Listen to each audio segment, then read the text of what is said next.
Hello and welcome back to the Everything F1 podcast with Seán and Coops, joining us to review what I think was the best race of the season by a country mile. Our Sok joining us again from last week. Good evening. How are you doing? I'm very good. And James returning back to the podcast for the first time in a while. How are you, mate? Yeah, very good. Thank you. Happy to be back. Looking forward to chatting about Brazil. Well, you picked a good one to come back to.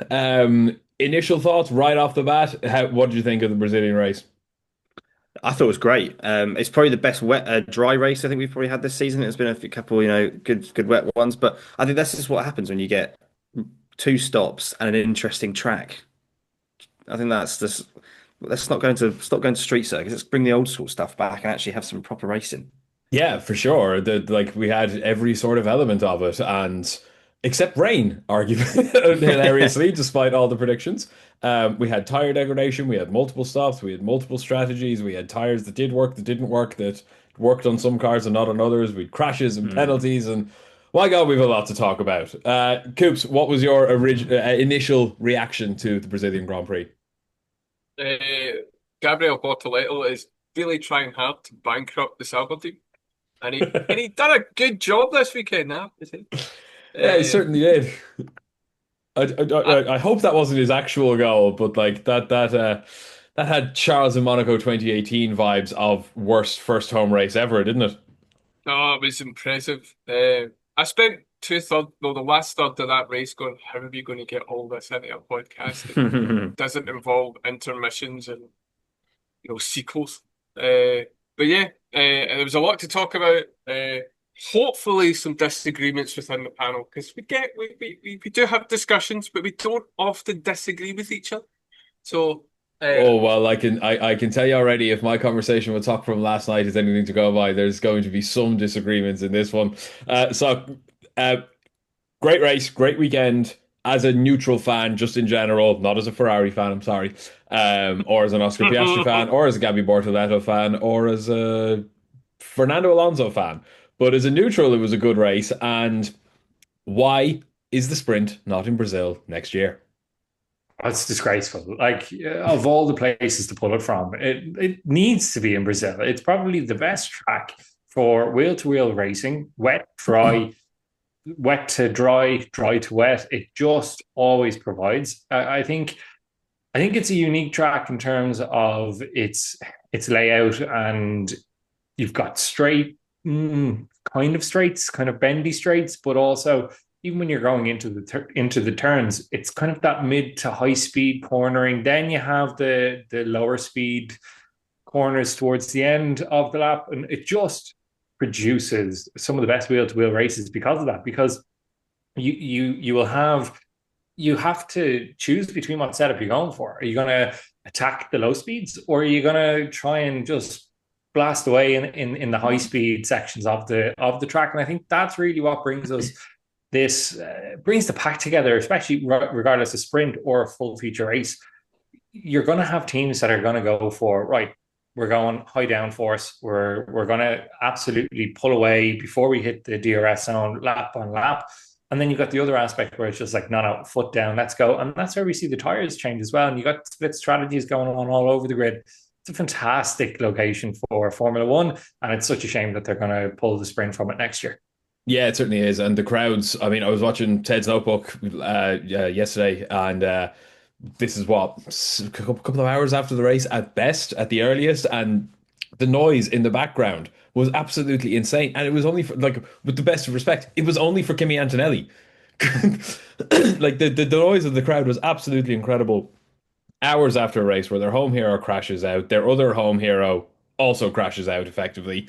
It's just they seem like an incredible crowd. It'd be very, very high on my bucket list. And yeah, multiple strategies, multiple tires. And again, because it was a sprint, half the damn drivers changed their strategy and their setup from one to the other. Max Verstappen being the prime beneficiary of that. And yes, we will definitely get into Max a little bit later.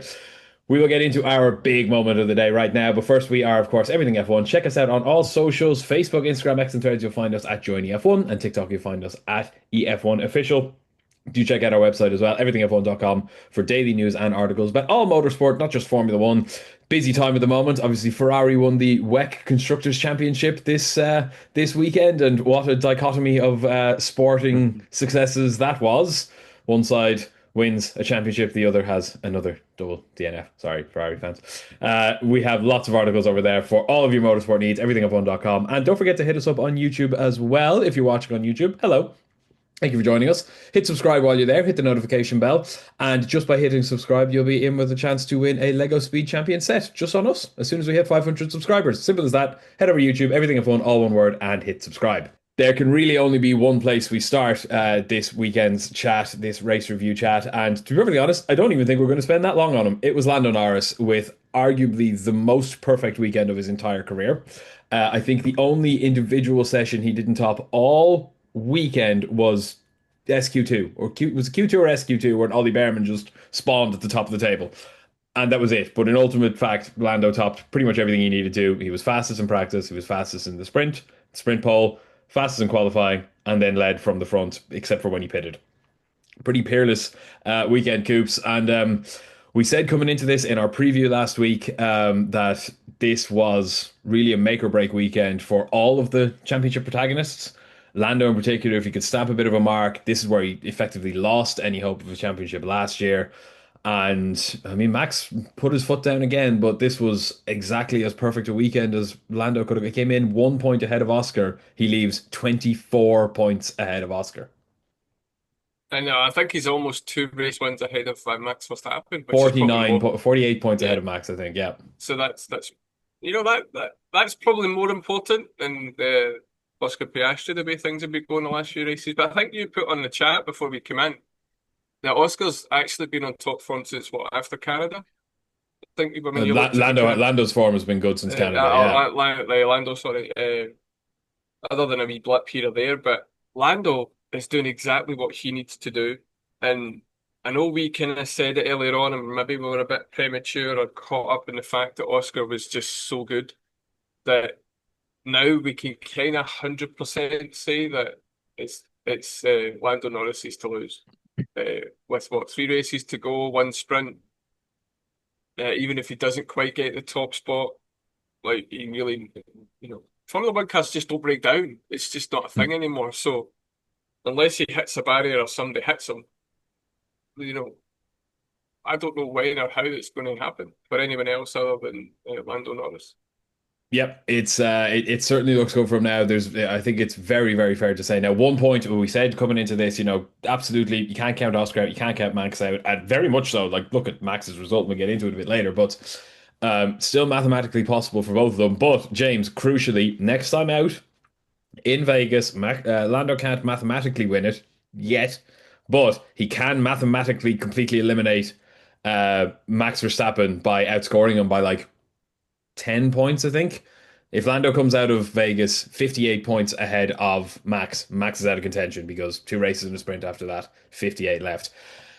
It's one hand on the trophy, really, isn't it, James? And as Coop said, there's mechanical failures don't happen. They have happened for Lando. It has happened this year already. He's the only one of the top 3 to get a mechanical failure. It happened in Zandvoort. He's been pretty peerless since then. I think he's been pretty peerless since he fecked up himself in Canada, as we said. But you at this point now, would you bet against him, or is there a twist to be had yet? Oh, it would be hard to bet against him, but I think we've seen this championship has ebbed and flowed throughout the season. I think when he had his retirement, went 30 points back, it was a big gap, but there was a lot of races left. Now he can essentially he could be the place behind Oscar for the rest of the season and still win the championship. Even if Oscar's wins every race, Lando finishes second, he's taking the championship, which I think is quite a big psychological advantage that he has. So I think it's going to be tough to rule him out, but also you never know. It really, Oscar's finished 5th in the last 3 races and his lead's disappeared. If there's some crazy situation where Lando suddenly finishes 5th and Oscar wins the races, Oscar wins the championship. So it's still to play for, and it's so tight at the front. I think the McLarens thought they'd be quicker this weekend, but they didn't really get away, especially when you see Max finishes, which we'll get onto later. So anything can happen, but I think I agree with Coops. It's in his grasp, and I think the form he's on, you can't see him making mistakes. I think that's what we spoke about at the beginning of the season, is that they were pretty even on pace, him and Piastri, but Lando was making the mistakes.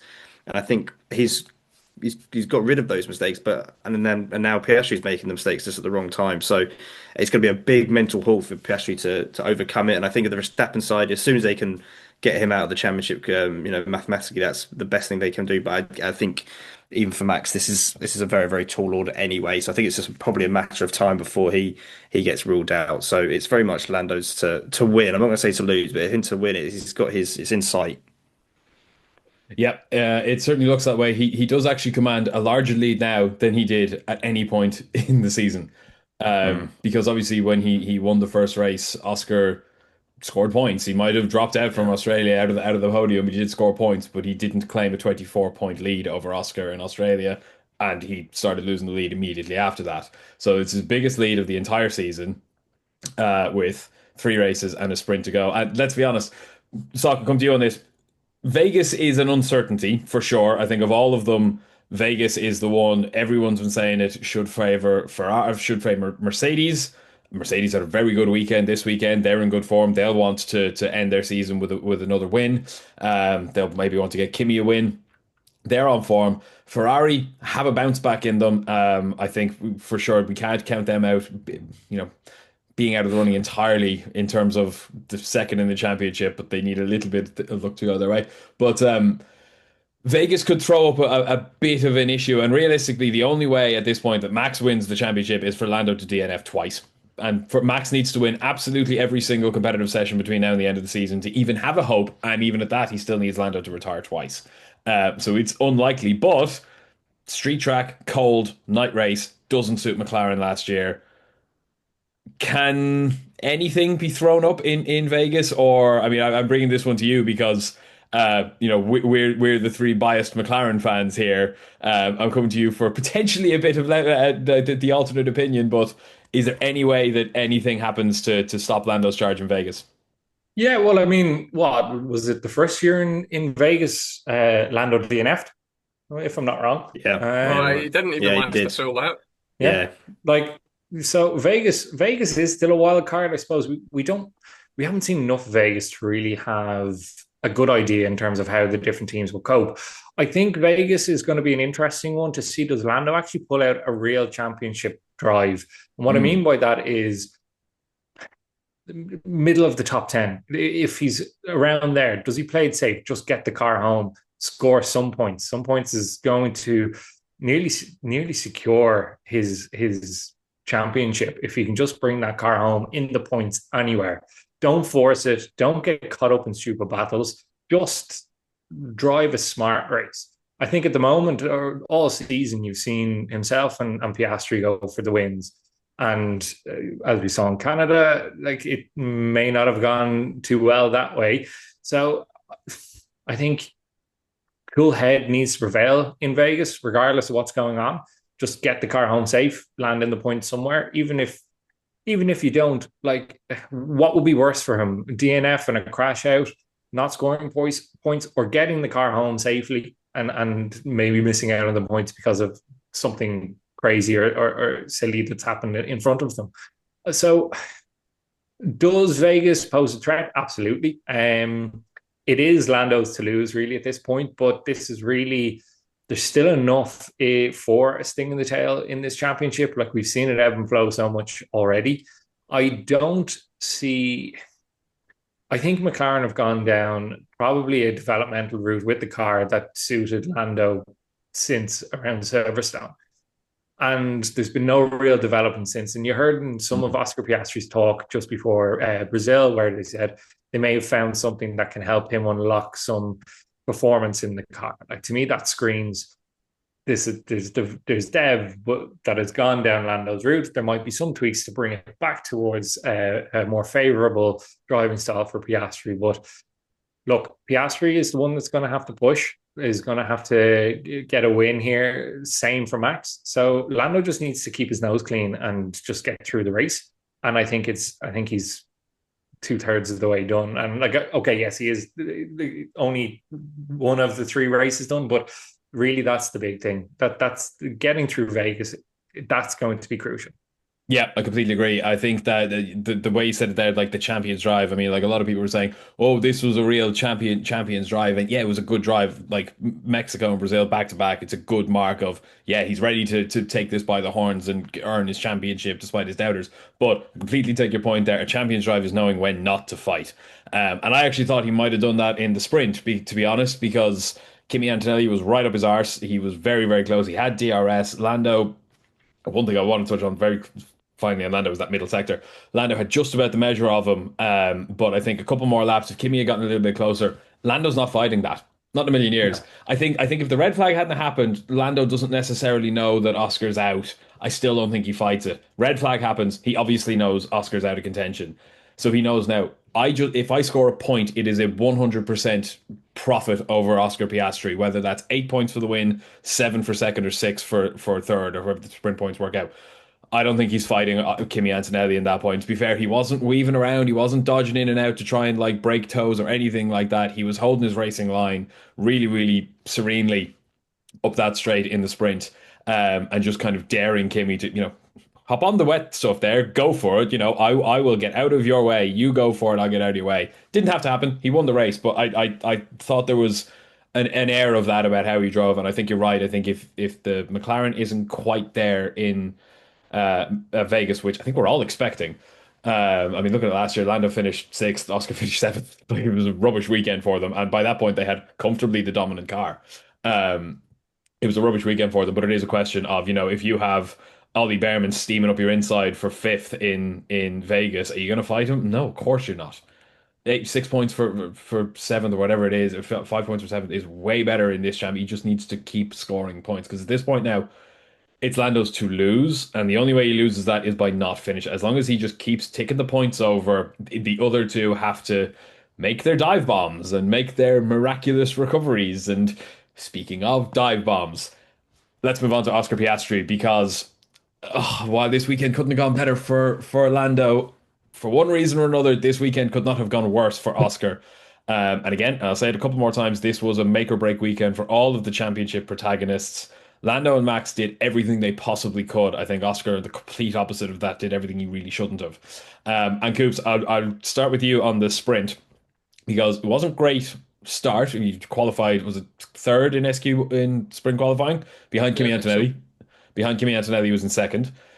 Lando got a perfect start. Kimi got a good start, and Oscar was in the dirty air behind them for the whole race. And whether he had the pace or not to catch them, it wasn't working for them. And then Lando threw his banana skin, which was the 5D chess of the year, to apparently kick up the water and make the curb wet. Bullshit. He went on the curb when he shouldn't have gone on the wet curb. Lando was actually pretty lucky to not spin it. Oscar spun it, and it went downhill from there. Coops, what do you think was going through Mark Webber's head and Oscar Piastri's head when that spin happened in the sprint? Because there's a picture of Lando at the end of the straight and Oscar in the wall behind him. Probably something along the lines of, oh shit. And that's it. I mean, what else? Yeah, and obviously I've said in a probably more Australian accent than I could even try and do.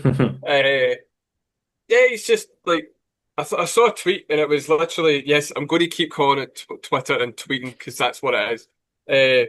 Which basically says that the last part of this season should be studied when it comes to Oscar Piastri. It just there should be like big old chalkboards and formulas and still can't figure it out. And it's we talked about it in the last the podcast. Last year was the same. This year's the same again. He's just, it's if everything's been done right for Lando, everything he tries to do goes wrong. Like I saw the video, and actually Verstappen almost lost it at that corner when the three Mm. other cars went. So you had Oscar going off first, and then Verstappen almost lost it. Then it Hulkenberg, was Hulk went next. Then a couple of seconds later, Colapinto as well, I think, was Colapinto it? Yeah. joined the party. His was probably the big hit. Um, yeah, so much so that by the time we got to the race, they were out beforehand digging up channels along the curbing and all sorts of that bit to make sure it didn't happen again. Which I'm sure the conspiracy theorists and the foil hat wearers will be like, oh, they're doing that on purpose to make sure Mm. Lando wins the race. Uh, of course, we did see a few of them. I think they tried to say it was Lando that they blamed Lando for the rolling start. Like, seriously, come Which all just sort of came because F1, and I think that Sky alluded to this quite nicely, is that F1 are getting pretty good at playing into that with the radio messages and the timing of it. Kimi Antonelli just sort of said Lando kicked up some water when he went over the curb.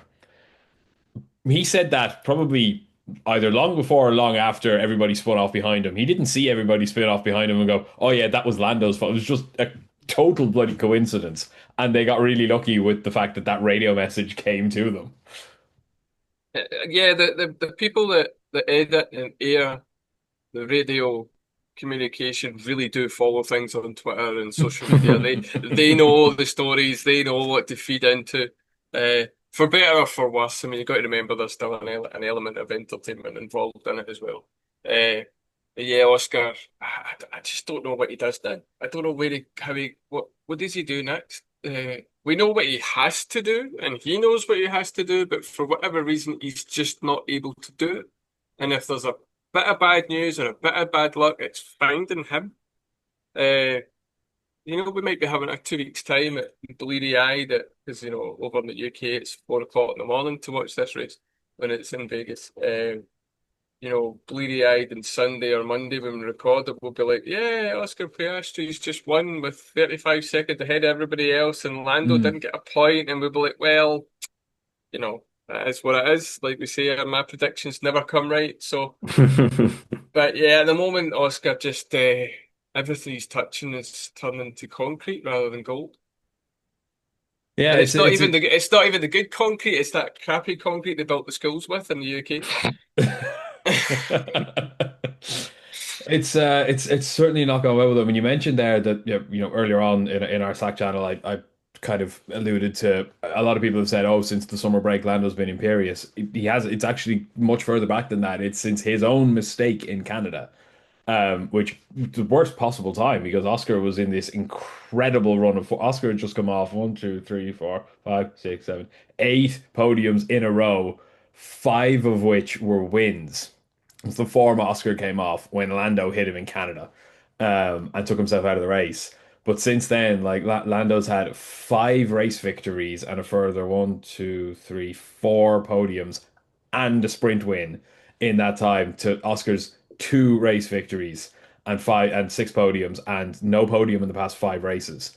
Um, James, it's really not good looking. And again, we have to we our best form of reference is last season of this run in when the cars were equal. There was no team orders between the McLarens. Yes, Oscar wasn't in any sort of championship fight, but by this point, then neither was Lando either. And it was fair game. Just go out and see who's better on this track in this car. And from Sao Paulo to Abu Dhabi, Oscar's form was eighth, seventh, third, and 10th. Lando's was sixth, 10th, and first. So neither of them had particularly good form here at this run in last year, but it's Oscar who's continuing that bad form. Let's bring on to the penalty and kind of in line with that. Obviously, Lando is just kind of checking out up front, and we've said in Vegas something could happen, but Oscar is in the position now where he has to make a move. He has to try something, and not that he has to be desperate, but he's almost there. He has to not let Lando vanish into the distance. And it was okay, straight off. What did you think? Fair penalty or not? Oh, yes, I think I'm leaning towards yes. I think any drive Piastri had to go for that gap. Brundle said it perfectly in the commentary. 20 other times, Piastri would do the exact same thing. And I think the one thing that I think why he got the penalty and why I'm not going to dispute it too much, I think it was slightly on the harsh side because it was a three wides restart, but it was the lockup. I think the lockup is what did it for him. I think if he'd not locked up, stayed on the inside, and Anthony come across him, but then it's well, you're in control, all that sort of stuff. And I know Piastri said that it was really Anthony squeezing him, which maybe caused the lockup. But I think, unfortunately for him, he wasn't quite enough alongside. I don't really like these.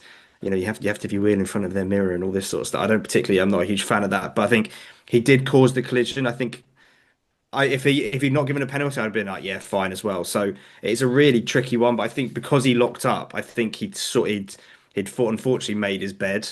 Um, And so that's something. It's unfortunate, but either way, I would have been fine. But I think he probably would have had to get the penalty because he was going into the corner slightly out of control.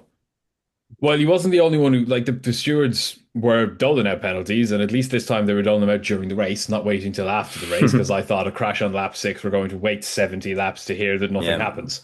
Or Oscar be up on the podium, and then 3 hours later they say, actually, do you mind posting that trophy to Kimmy when you get home? Do you know? But, Sock, I know you're shaking your head. I know you disagree with this. Let's hear your side of it before I read out what the driving standards guidelines was, the guide on the shoes. But let me know your just opinions on this. It's a lap one, turn one incident It wasn't lap following a one, it restart. was lap Following six. a Restart, restart. Like, yeah. but there's precedent of this, Sean. Like, come on, it happened in Saudi. I think it was Yuki and Pierre Gasly. You sent me down a rabbit hole last night when you said, like, oh no, it was definitely a stonewall penalty. No, it absolutely wasn't. Like, there is so much precedence for this. And okay, you're going to whip out the rule book. So I'm just going to get this in ahead of what you do. They're stewards for a reason. They are there to look at all of the information and make a decision. Okay, you can say he was going out of control. To be fair, if he had continued on, he was T-boning Kimi, and then everybody, two of their races are over, and he gets a grid drop for next week. So I think he locks up there because Kimi closed the door. I mean, we saw this happen with Piastri in Belgium 2 years ago or last year, maybe with Sainz, who pulled him out. Now, the difference there was that Piastri had somewhere to go in Belgium in that first turn. He was able to pull off. There wasn't a wall to, like, on the other side. Like, he couldn't go anywhere. There was nowhere to kind of go. And that's where I kind of think it gets really harsh. And you'll see other incidents where, like, you're going to reference how this is what Max does perfectly. He toes that line. He's able to get around, but he's able to do it in situations where there is runoff that he's not going to T-bone the car or like kiss the wall. So it's I think Oscar was going for a gap. And what I don't want to see happen, this is why I think it's too harsh.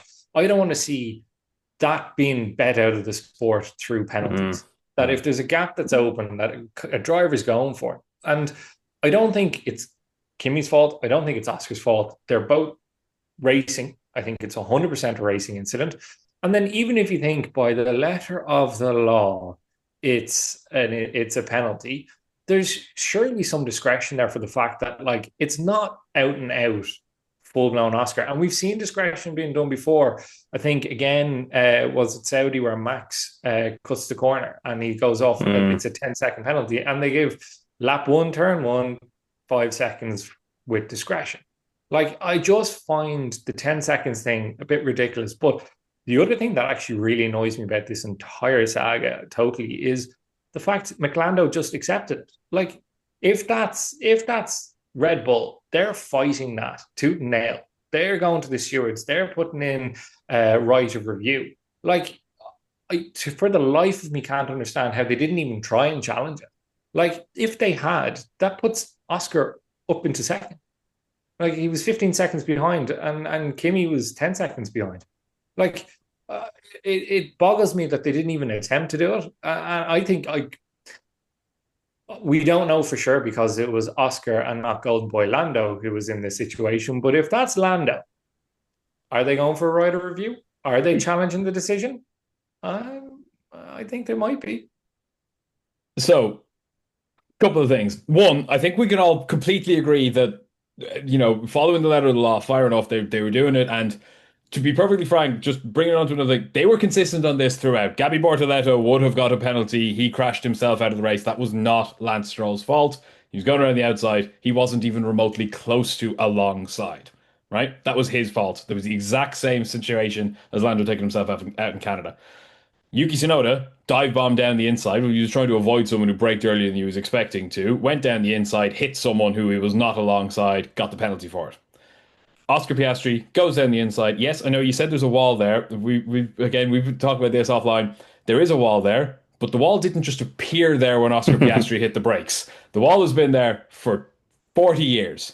And that is the risk of diving down the inside in Sao Paulo. We saw it with Gabby Bortoleto again in the sprint.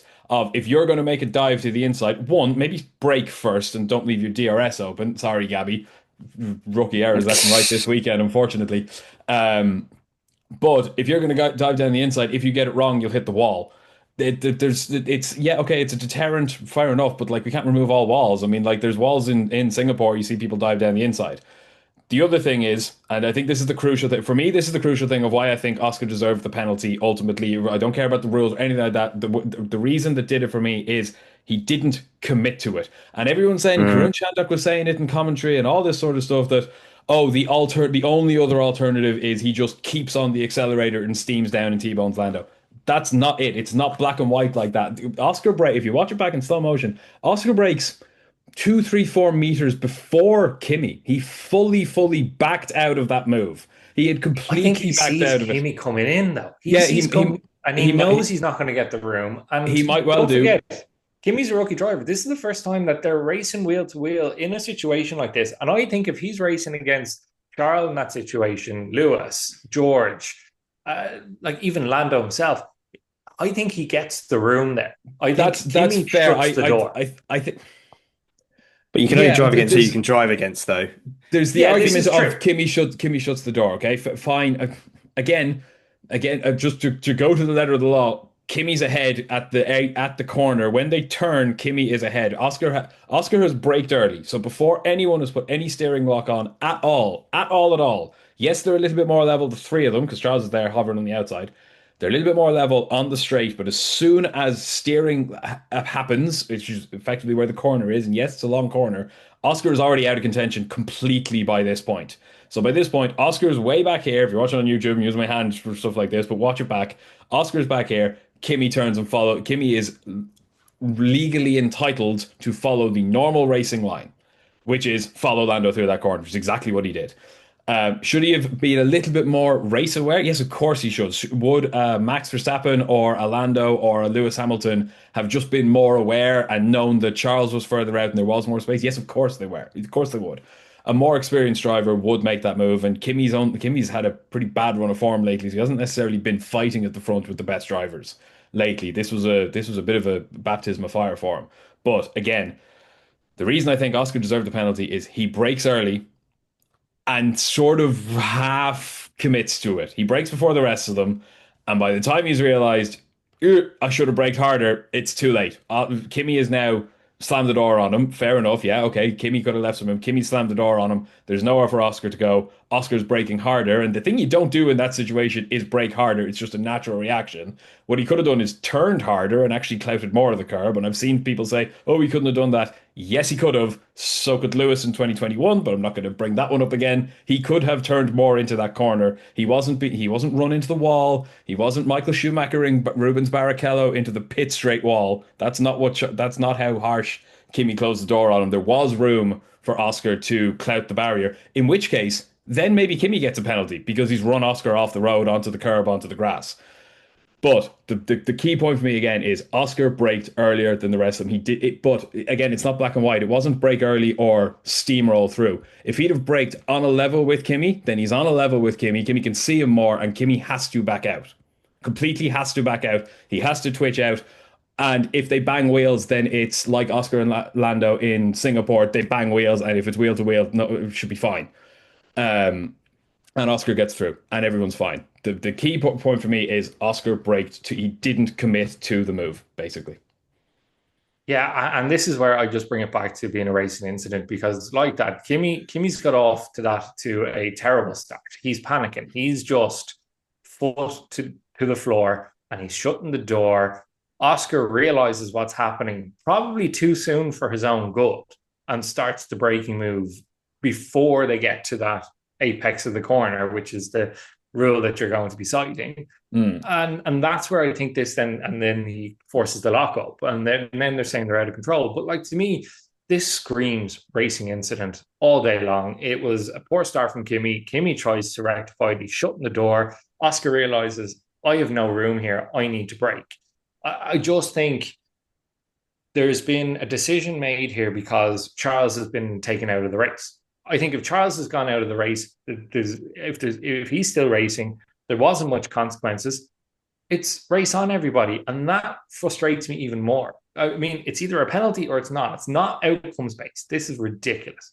So this is something I'll bring you in, Coops, because we've heard a lot of talk over the years, particularly from the likes of, well, Johnny Herbert was always the loudest of the bad stewards over the years, but he always said, the penalty is not based on the result. And I'll just touch on it very quickly because this is sort of where this whole who's ahead of the corner originated from was. And sorry, just one more thing.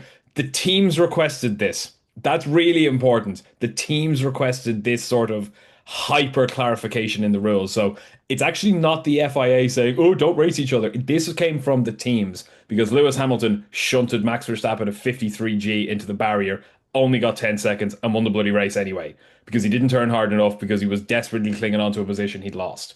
Right? That's where this came from. So, Coops, has it discouraged racing? Are the No. FIA right to have imposed it per their own letter of the law requested for the teams? And to Sock's point, if Charles doesn't go out of the race, is it a penalty? Yes. Okay. So you think the causality didn't matter, that it was a No. penalty anyway? No, it would because everything that was a collision got a penalty. Even Lewis Hamilton got 5 seconds, and all he did, like the Alpine in front didn't even know he'd been hit, That's true. and he still got 5 second penalty, and he ruined his own race. So in that situation, causality they wouldn't have given the penalty then because it'd have been like, well, he's done the back of the order, he's destroyed, he's not going to affect the race, just leave him be. Still gave him the penalty. So the causality is not a problem. The issue with the penalty is that it's twofold. You've touched on one of them. One of them is that the drivers requested clarity, so they've went, right, okay, so let's write the rules. The problem with that is you write the rules to make clarity, you end up, they become bloated and convoluted and you've got to try and mitigate every other scenario, and there's so many scenarios that could come up, and then there's always going to be one that, oh, we never thought of that. And then that becomes a precedent, and then if something similar happens, and you have all this murkiness.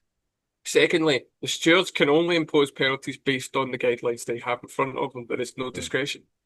They have to go by the rule it's written. And the two rules that would have governed if that was the penalty was his front wheel by the mirror as you hit the apex of the corner? It wasn't. And was he in control of the car? No, because he locked up. I said at the time when it happened, I said, he's getting a penalty because he locked up. That's because that automatically to the stewards went, he's not in control of that car, which has then caused an accident. Doesn't matter what Kimmy did. Doesn't matter. As you say, if he was more committed, it wouldn't have happened. This is a problem Piastri has. He's not committing.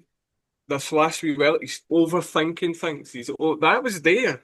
Everyone saw that's a gap, and every single racer, regardless, like I know it's Sok saying that they're going to try and bleed it out the sport. The problem is these drivers drive on instinct for most of it. For pretty much all their life in Formula One, they drive on instinct. They see a gap, they're going. They deal with consequences after. So teams might try and rein the driver in, but look, even Colapinto was ignoring the Alpine orders. So if Colapinto ignores Alpine orders, other drivers are going to do it. They see a gap, they're going to go for it, they'll deal with the consequences after.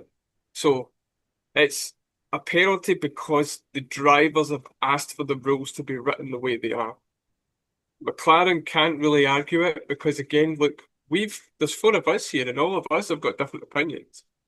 You can't ask for a right of review unless you have other evidence to try and disprove the decision. What other evidence would they have?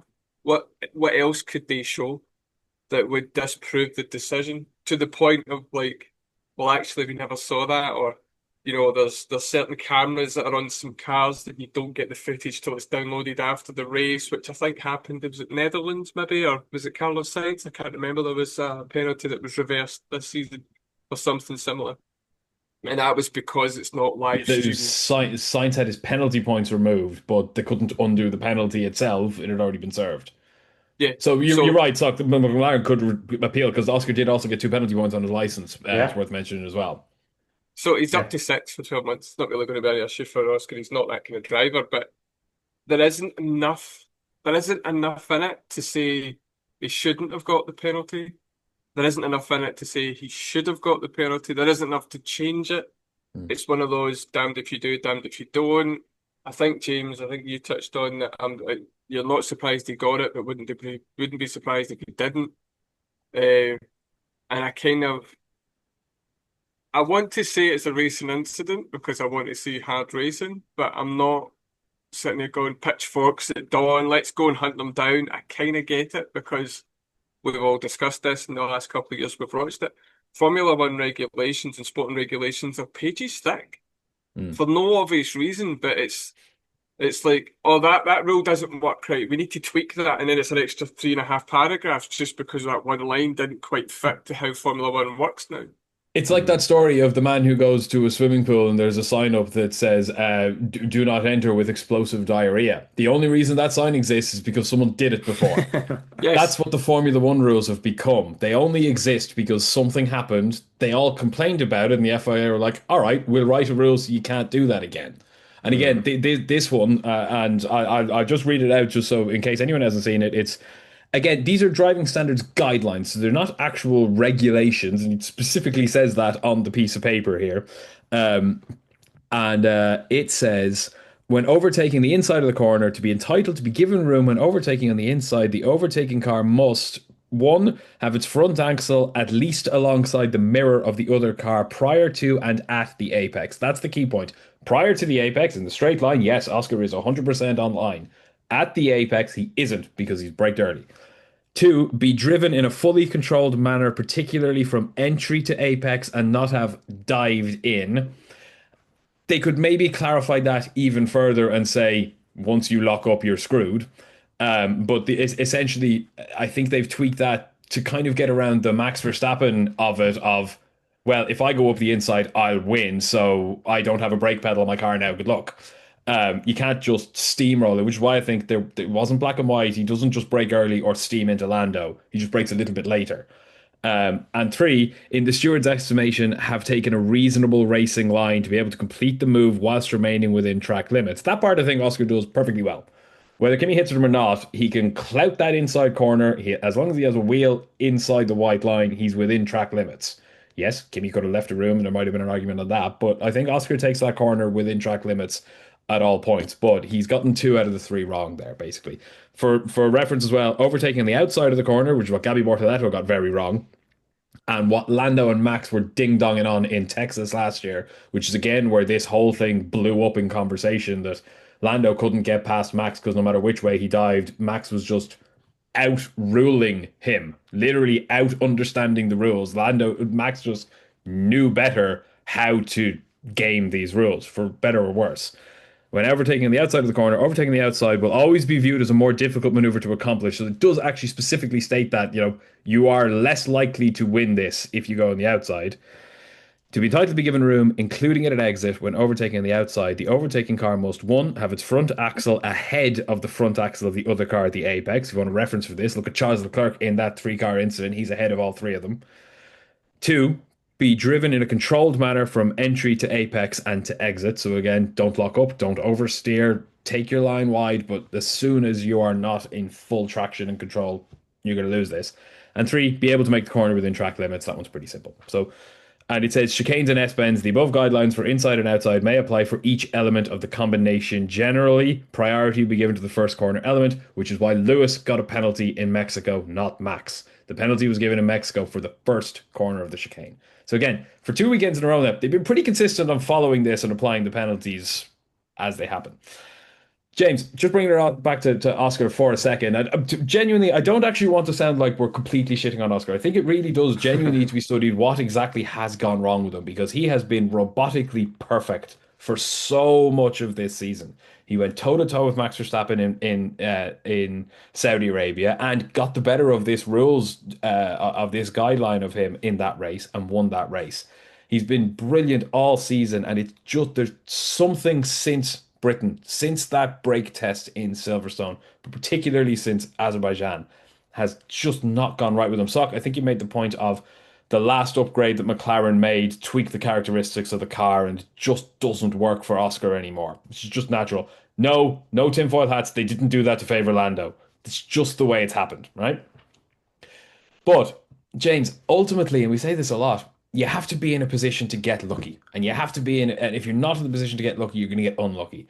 And the fact of the matter is, Oscar Piastri qualified fourth. So he was further down. He had to do the overtake. He was in the position to capitalize on a bad safety car restart from Kimi. Yeah, fair.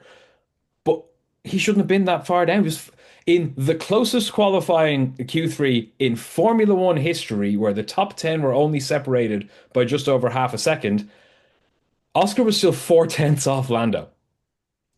So it just comes down to he just sort of put himself in the position to get in that position to be unlucky and to have this regulation go against this guideline go against him. Is it as simple as that, or is there more to it? I think I must.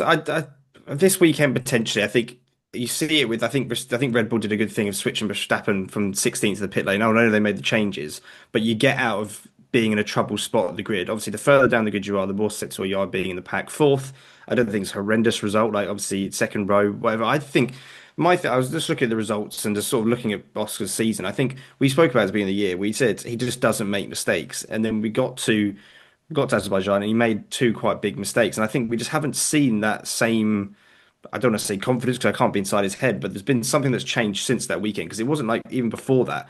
It wasn't like he wasn't finishing on the podium. He still, he should have won Italy, but they sort of sorted it around, things like that. He won Netherlands when Lando retired. Lando was chasing him down, but he was leading that race. There's those instances, and I think Azerbaijan is the weekend I look at it. I think there's maybe a bit of a turning point, but. And Sok, you said it earlier. Would we see a championship drive from Lando? But I don't think we've really seen a championship drive from Oscar when it's mattered. And I think that move, I think, could have been a championship move if he dives down the inside there, takes it. So I don't want to. Again, I feel like we're 3 versus 1 beating up on Oscar, but I think he needs to. For his own sake, he needs to recalibrate. But we also got to remember this is his third season in Formula One. He was in a bad one in the first season. It got better. Lando's been here since 2019. That experience and that being in the title fight, which Lando felt a little bit last year, not as much as this year. But I think that has to be taken into account. Like how many second or third year, people win the championship unless you're Lewis Hamilton, and I think that has to be taken into account when it comes to the end of the season. You are going to tighten up, and I think Oscar's tightened up and Lando's maybe loosened up, and we've just seen that gradual move away. And this weekend was just a bad weekend. I think the racing incident slash penalty, these things can happen. And I think if he dived down the inside, outbroken them both, maybe pushed them a little bit wide or whatever, and got through, we thought, what a move that is. And I think you're right, Sean. That inside line, he still broke earlier, but then still locked up as well. So I think that's a confidence thing. That feels like a confidence thing to me. And I think that change of result, you saw it in Baku. There was a few mistakes, crashing in qualifying, semi-stalling on the grid, then crashing. Yeah, that just feels like pressure mistakes or just lack of confidence mistakes, which we just didn't see from Oscar. So it's been quite a big difference, but it's going to be a real big challenge for him to build that up. I hope he does because I want to see a fight. I want to see a fight to the end. We don't want to sort of, this to fizzle out and Lando win it easily with the last few races. But yeah, it's a tough one. It's a weekend he didn't need because it was looking like he was at least in and around it. And when he was in second in the race, obviously they lost some time to Lando, but I think that's because of the massive flat spot he had. He was in position. I think it's a tricky one. We can't get inside the driver's head. We can say all we like, but that's where we need to be to know what's really going on. And I don't think it's necessarily a car thing either. No, I think you've hit all the nails on the head. Then I completely agree. I would love Oscar to turn around, win Vegas, and pull 15 points back on Lando because personally, I'm a Lando Norris fan. I want Lando to win this championship. I think for everything he's gone through at McLaren, for his loyalty to McLaren, and yes, for their branding and their marketing, it would be nicer for Lando to win it. I've been a McLaren fan all my life. I've followed Lando since his debut in McLaren. He has worked his bollocks off, and he was offered billions, not billions. He was offered so much money to leave multiple times. Red Bull offered him the world. And he said no because I want to stay and win with McLaren. But I would very much like him to fully earn it. Not saying he's not, he's in incredible form. But I'd love a title fight in the final race, 2010 style, where either of them could, and Max just spawns back in the title, and either of them could win it, and you won't know who wins until the final lap of the final race. Is that going to happen? No, but I don't want this to be easy for Lando. I want this to be a fight. And I was rewatching Jensen Button's race the other day. If you haven't seen it, check it out on TikTok. I shared the moment where he deliberately kicked the tail out. It was incredible. That race is brilliant. And that was where he earned it because there have been question marks all year about him of, oh, he only won 6 races. Does he deserve to be the champion? He rocks up 14th in Brazil and goes, yeah, I do. I'll have it now, please. And it was incredible. But he earned it. And the pressure was on him incredibly. I'd like to see Lando do that and just to walk away with it now in the last 3 races. Obviously, he won't care, but it just won't be quite as satisfying. One very last thing I've just wanted to touch on was just Lando's line shot sock just all weekend. That middle sector is just where he wanted, in my opinion. Like he was quicker there all weekend against absolutely everybody. And he was saying it when he was reviewing his pole lap with Kurun Chandok at the Skypad on Saturday evening. It was really in turn 10 as you're coming in down the hill. Everyone else takes the really, really wide lines, really, really awkward, fiddly corner. It's off camber. It's really difficult. Everyone takes that really, really wide line and spins it through. Lando was turning at turn 10 and turn 8, turning way before the corner and clouting right over the curb and then just vanishing after it. Why did no one else copy that line? Why did seemingly only Lando do it all weekend? I think it's to do with the car control that McLaren has. And I think that's where I think you can see the difference between Lando's ability to drive that car versus Oscar's at the moment. Mm, And I think that kind of leads to where Oscar's pace is in comparison to Lando, especially in the last couple of qualifying. Like they've been neck and neck all year. I've sent you on some stats about that I think it's 10 apiece for qualifying. When you go back through in terms of the timings, I went through in fine detail to see who came out ahead in that. But I do think that taking that line and taking like the Ferrari can't take that line. It doesn't point. It's very much especially at the heights that it was riding at as well. It very mm, much likes taking the path of least resistance, where the Red Bull used to be that pointy, but that's where we've seen their dev this year is just taking them so far away from it that if it was to go anywhere near a curve, now not that the Red Bull like the curve anyway, but that's why you won't see Red Bull taking that. The Mercedes, I don't. Do you have a driver there who drives to that kind of style either? It's mm. not really in their nature. So I'm surprised we didn't see some of the further back teams do it, the likes of an Alonso or even a Bearman on the form that he's on to try something like that. Hulk, no, not really his form either. So I just do think that taking that line really suited Lando in with the confidence that he has in able Mm. to keep that McLaren on the road.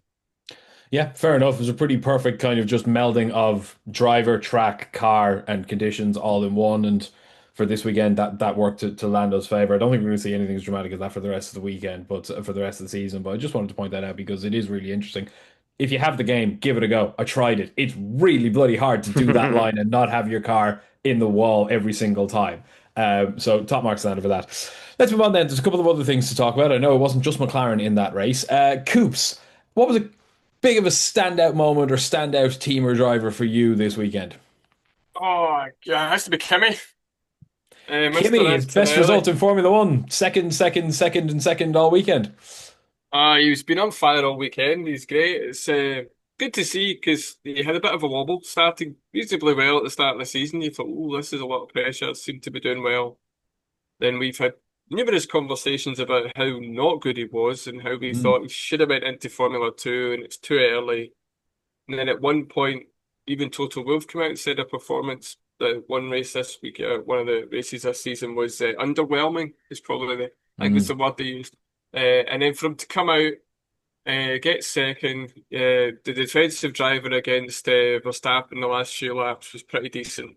Uh, just had just about enough of the tyres just to get that 210s. Didn't overdrive it, didn't get panicked when Verstappen came down the inside just to let him know he was there. So yeah, thoroughly well deserved, and it's something that we've been waiting to see for Antonelli for most of the season, pretty much all season since it was announced. You know, after that Italian FP1 escapade that lasted what 5.5 minutes. mm. Uh, so yeah, you can't really fault it, and it was good because for me, because I'm not the biggest fan of George Russell, not as a driver, just a person. It's where's the personality other than tweed and conservatism. Uh, so, uh, so for Antonelli just to cruise it along in second, and George is whining about the car setup and can't get the grip for most of the weekend was just on a personal level, just enjoyable for me. So I have to say it was them. It was interesting that George just you don't really hear him complain, and I think again it was Karun Chandok on commentary this weekend who was saying that this is the first time really that, except for the Miami sprint, that Kimi has been quicker than George all weekend in every single session, in every single setup, in every single condition. One, good time for him to do it. Like, can he keep this up? And does this then like open Toto's eyes for next year to think, all right, George, if you want to feck off after next year, you're welcome to because my kid's woken up now. Well, that's the thing. Like, see if you've got a confidence, see if your car's doing what you want it to do. You're confident, so things just work. You see that with Lewis. It didn't matter what happened when he was at the prime at Mercedes. You see it with any driver. You know, if Oscar Piastri just wasn't going through this run at the minute, and he'd done that dive bomb down the inside that he got his penalty for, and it came off, and he was, you know, in the kind of run that Lando was in, or just having a good weekend, and there's that wee element of confidence. You do something with your car, and it does exactly what you want it to do, and stays where it needs to stay. Then you're going. There's no thought process in it. You just do It's it. a So, snowball effect in a positive way, yep. isn't it? Yep, it just goes, and I think Kimmy very early on, probably within a couple of laps in FP1, just thought, yeah, well, there's something good about this, and just it just went from there and Yeah. keep going. I don't know how the Mercedes will react to the kind of cold temperatures in Vegas. Uh, I think they're preferable. Their car likes a bit cooler because I remember a few years ago when they were over in Austria and it was really hot and they were cutting holes in the side of the engine covers to keep it cool. So I know they're preferable to be cool, but I don't know if they'll prefer it that cold. Yeah, this year's car is a bit more of a diva when it comes to that. Like last year, like they won in Vegas because it was freezing bloody cold, and they were, they loved the cold. But this year, where did they finish in Qatar last year as well? Because Qatar was cold last year. Let's see, George Russell finished Did they take in each other out? sick. No, Was it the George year was before? sick. George was fourth in Qatar last year. Hmm. Not even the year before. And again, it was cold in Qatar last year, which I know sounds weird because it's in the desert, but trust me, it was cold. But this year it's been a bit weird because, yeah, okay, George won in Canada where it wasn't exactly scalding hot, but then you won in Singapore where it absolutely was. This is a bit, and then Kimmy was on pole in the sprint in Miami after it rained and it was freezing cold. And then he's in Mexico and it's iffy conditions. So it's hard to say, but yeah, I'd say that that just gives them good confidence To going that into point, though, Sean, Vegas. look, on Kimi, I mean, he's going to have a great Vegas, but he's going to be nowhere in Bahrain or Abu Dhabi. Qatar, yeah, Titanium, yeah, fair, yeah, yeah. titanium dioxide is banned in Bahrain and in UAE, but it is legal in the US. So he's gone for a good one there. I mean, just even you saying that there, I have it up here in front of me. So where is it banned? Imola, Italy, so DNF. Monaco, it's banned. Finish 18th. Barcelona, DNF. Austria, DNF. Now Silverstone is the outlier. He DNF'd there. Now maybe that's just because it's only coming back in after Brexit, but who knows? Spa, 16th. Hungary, 10th. Netherlands, 16th, and Italy again, 9th. So since then, yeah, he's been on a pretty good run then. So where do you go? Fourth, fifth, 13th in the US. So maybe he has a bit of redemption to do. Maybe he didn't get any hands on some titanium dioxide. For Mexico, anyone sixth. wondering, for anyone wondering what this means, there is a bizarre conspiracy theory this year that in countries where titanium dioxide, which is a food additive, is legal, Kimi Antonelli performs really well. So it's basically acting like a steroid for him. So yeah, maybe he just didn't get his hands on any in Texas. Yeah. Bit of a weird one, but yeah, But he's it's still developing. He's still developing, so I can see that happening. Do you know what I mean? He's still got a growth spurt to go, so I can see that happening. But yes, I like how you're immediately writing him off for Qatar and Abu Yeah, Dhabi because sure. that food additive is not there. Sure. That is the sort of investigative journalism we need on this podcast. Do you know what I mean? That's why we brought him in. Yeah. James, what was your big memorable moment of this weekend? See, I'm gonna take Bearman. I think he's done a fantastic job. Because I think that he was in no man's land in the best possible way. He's shown Mm. he was hot. I know he was 30 seconds off the lead, but then he was 52 seconds. Well, then the next person was Liam Lawson, who was on the one stop at 52 seconds. But I think he's just shown. I think we've known that he's been outperforming Ocon pretty much all year in qualifying, at least. He's really showed that he's been. I don't know the exact qualifying ratio at the moment, but he's been outperforming him, and he's. I think he's really been outperforming him in the races as well. But it's been for like 9th or 12th or 9th, 13th. But these last two races, especially this week, being he was in for a shot at pole position in qualifying. He could have got pole if he'd matched the times he was doing in. He would have been on the front row if he'd matched his time in Q2. So I think it's a fantastic performance by Bearman. He's really shown that actually mature drive, consistent. He's had a few mistakes over the year, but I think these two have again massive confidence boosters, and he's really putting himself on the radar of Ferrari. That once Lewis Hamilton does eventually go, he should be the number one replacement, and I think he's Well, done a fantastic job. that's a question we actually got in on our Instagram today. Is Ollie now an absolute shoe-in for that Ferrari drive when Lewis goes or Charles goes? I think he must be. I think obviously you never know with. It would be hilarious if Verstappen goes to Ferrari. He might not be even able to fix them, but I think he has to be. He is their young driver. He's the next in line. He's performing in Formula. He's the only Ferrari young driver in the field.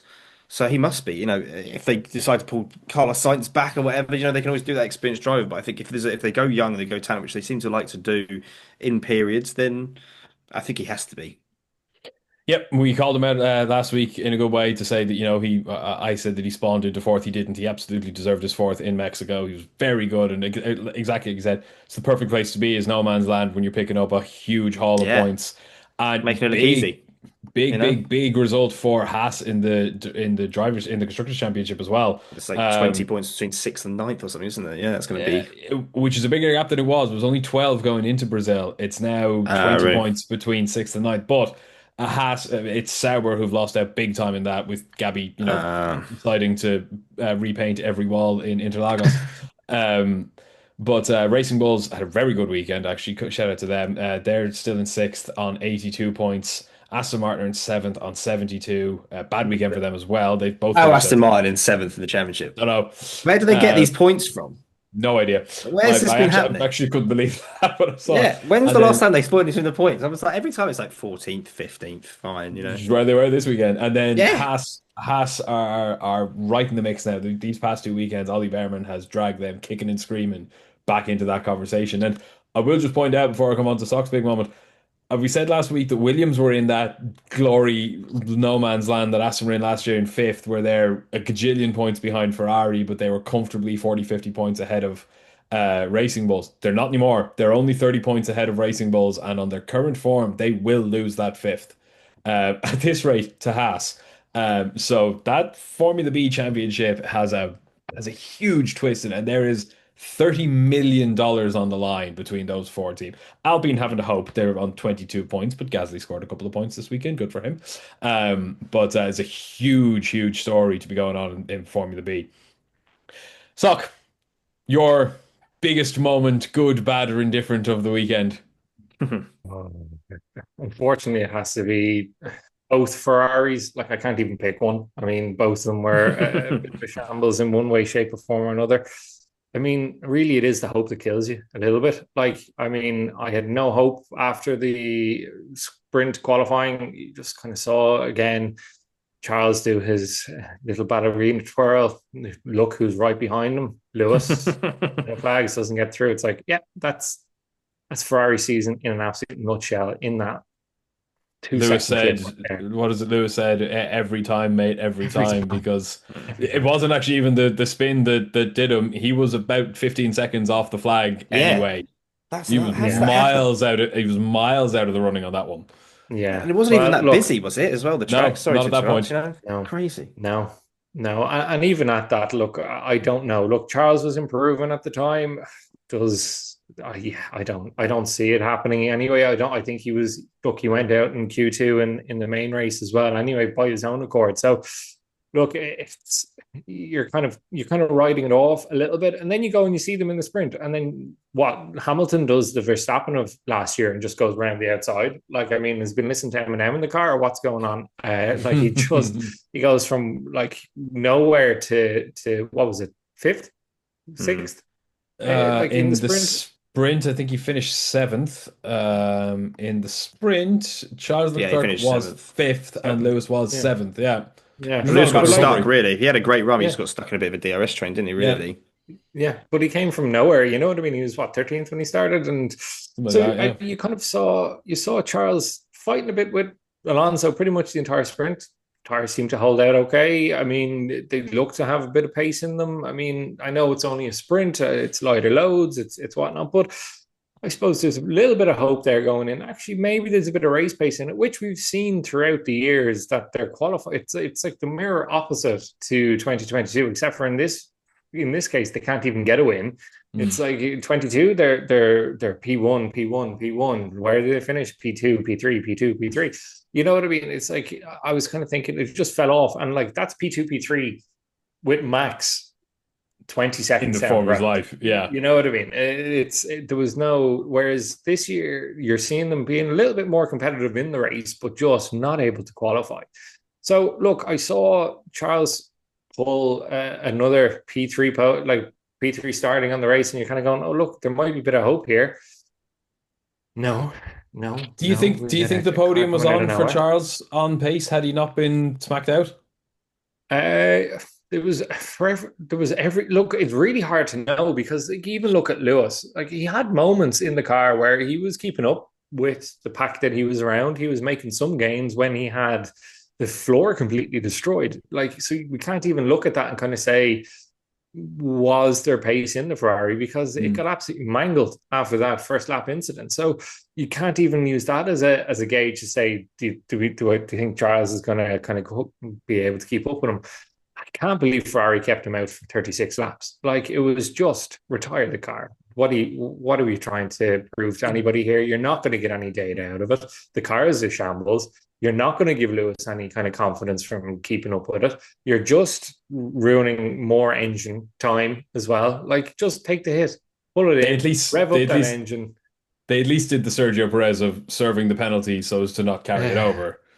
Yeah, although 5 seconds, I don't think they do. Yeah, I think if 5 seconds just gets added to your race time, I don't think it carries over anyway, even though he would have been a DNF. But yeah, I still think I think it's a 1 place grid drop. It's a 5 second penalty or something like that. It would count, because if you DNF, they can't add it to your race time. Okay, well then pull him in on lap 6 after you've done a pit stop on lap 5. Like, and let him go. Who are we joking? Is that them out of contention now? They're now down in 4th. They're on 362 points. Red Bull are Max is 4 points ahead of them on 366, but it's Mercedes who were the big winners this weekend. They're up on 398 points, so they're 36 points ahead of Ferrari now. Interestingly, Lando Norris is only 8 points off, having more points than every other team on the grid. But can Ferrari pull it back? There's potential for Ferrari to pull it back, but do we want Ferrari to pull it back? Like, I mean, there's more time in the tunnel if they don't. So I suppose, and then look, the benefit the Ferrari have that other teams don't is the longevity bonus that they get is what, 50 million? Like, is there much, like, what is the difference between 4th and 2nd for them? Do you know what I mean? Like, look, I'm a different sport, Chicago Bears fan for my sins as well. Look, you've seen how some of the American football teams do it. They'll just blow a season because they're going to get a good draft pick the next year. Do you know what I mean? Is it time that Ferrari just do something different? They've finished 2nd nearly every year since this new hybrid era has come into effect. And really, we've not seen any benefit from it. We're kind of seeing the same thing over and over again. We need to put our heads down. We know what we need to do in the factory, and it just doesn't come. So it's as I said at the start of this, it's the hope that kills you. You're kind of looking at it going, oh, maybe we're on for a good race. Can you get a podium? And it's really, at this point, it's just a little bit of glory hogging more so than anything else. Like, they're not really in contention for much. Like, especially if you've got only one car fighting up there. You see it with the Red Bull this year. Like, that's where they've just, okay, Max has dragged them up there, but and fair play to him, but like that's where you've seen them come in with all these driver changes and just to try and make some form of inroads in that section. They had a second driver getting them some points every other weekend. Mm. Like I think this question would be done. I think Red Bull would be blown like miles away from the rest of the field. Yep, I think that's fair. I think that maybe the best way to approach it is that they maybe just kind of write off this season now. They've kind of been given almost an excuse to do so. And you've got John Elkman, their CEO, coming out and say our drivers need to talk less. I thought that was a bit of a cheeky bloody comment, but anyway, fair enough. You praise your mechanics, great. They're very very good. They haven't designed a championship winning car in nearly 2 decades, so not that good, are they? Sorry. Maybe leave your 7-time champion to do whatever talking he wants to do. Um, my stand. It's actually even worse what you said because talking about the WEC one, he said that winning both as manufacturer and as the drivers is a wonderful demonstration that when Ferrari is united, when everyone is together, great things can be achieved. Then he said the other things about the Formula One drivers to stop If he talking and has drive. if he has such an issue with his Formula One drivers, why does he pay them more than almost every other driver on the grid combined? Yeah. There's plenty of cheaper drivers who'll do the shut up and drive for him without any complaints. I don't think the drivers. Okay, fair enough. I don't think Lewis Hamilton. Not that I think he's lost it, but this regs don't suit him. But it's Hopefully next year will be better. But Okay. I don't think telling your I drivers have to to shut up interject. is a cheeky I comment. I have to jump in on the Lewis thing. Just when you said it there, like Lewis has jumped into a car that he has had no input in whatsoever, and people are Yeah, but he expecting jumped him out of to. one that he himself designed, and he still wasn't doing well then. Yeah, that's fair enough, but like that, like you can't expect him to jump into a car that like he has had no input in whatsoever, and expecting him to be on the podium like straight away. I just don't. I don't see. I think it's a bit naive of fans to think that Lewis was going in there and somehow he was just going to drag that Ferrari to wins and poles I and completely podiums every second weekend. for slightly different reasons. I completely agree. I think all the discourse around him at the start of the year, and I said this at the start of the year, that Lewis is going there and he'll win his eighth championship in Ferrari. That was never even if Ferrari had the dominant car this year, that wasn't going to happen. Charles would have won the championship by a mile. So anyway. My moment of the race, the weekend just in general, had to be, and yes, I'm going to take my orange cap off for this. Max Verstappen, that was the best drive of his career. And yes, I include Brazil last year in that because Brazil, he had conditions, he had safety cars, he had other drivers not performing to anywhere close to their level. Oscar and Lando weren't anywhere close to him last year. This year, nothing went in his favor, except arguably the puncture, because that was a total blessing in disguise. Those hards were like driving around on concrete in that on that track. And a puncture on lap 11 during the virtual safety car meant he could get rid of them, put on the brand new mediums that he had because he got knocked out of qualifying. Take nothing away from him. That was a brilliant, brilliant race, brilliant comeback. And again, you have to put yourself in the position to get lucky. I'm a firm believer in that in Formula One in particular. And the position he put himself to get lucky was not that he was slow in qualifying, is that the team made the decision to start him from the pit lane. So as we said, he was sort of out of the melee from the start. And you put them on the hards thinking either he's going to go long and he's Max Verstappen, so he'll do something, or there'll be an early safety car and we can get rid of these awful tires really, really early and try something else. And they did.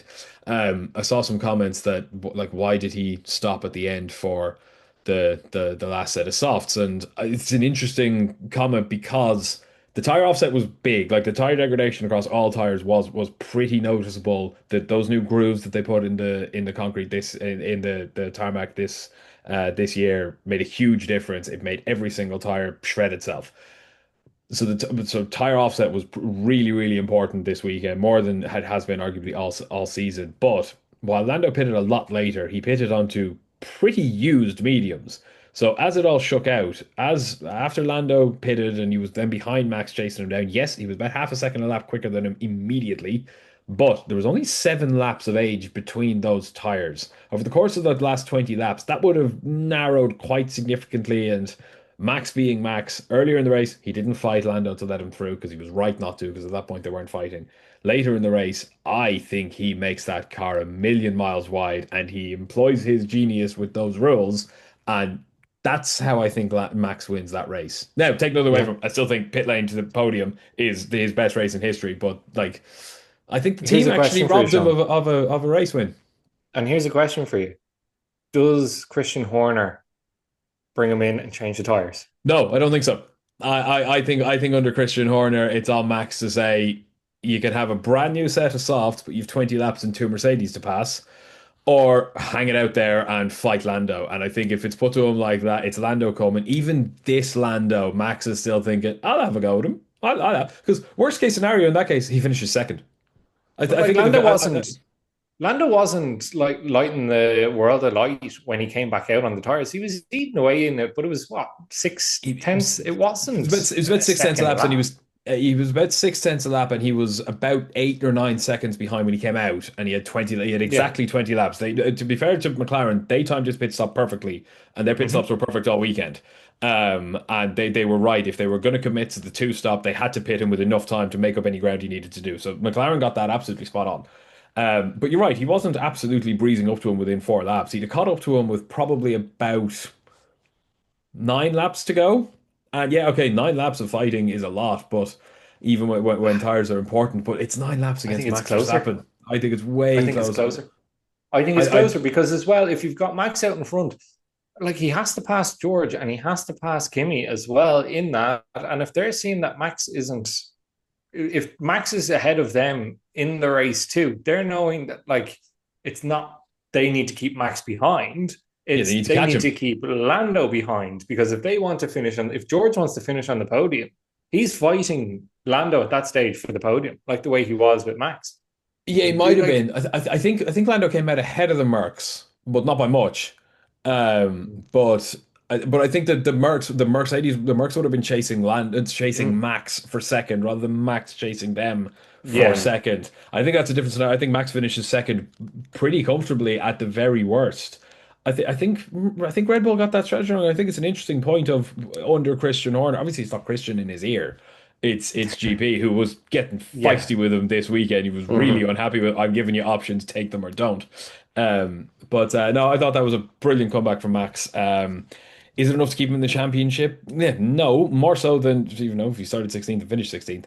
But a dry race with no changeable conditions, and he did that. And it wasn't like people were spewing off left, right, and center in front of him like they were last year. I think it was a brilliant, brilliant performance.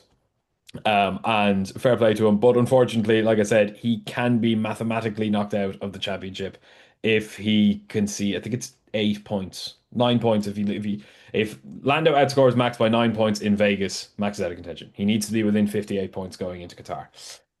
So then, I think that'll do it for this review. Did anybody have any last minute shout outs? Anyone else that you really wanted to scream or shout about or have a bit of a moment on? Liam Lawson and Ollie Bearman both got a penalty and penalty points for the same for some reason. Yeah. Thought that was a bit weird.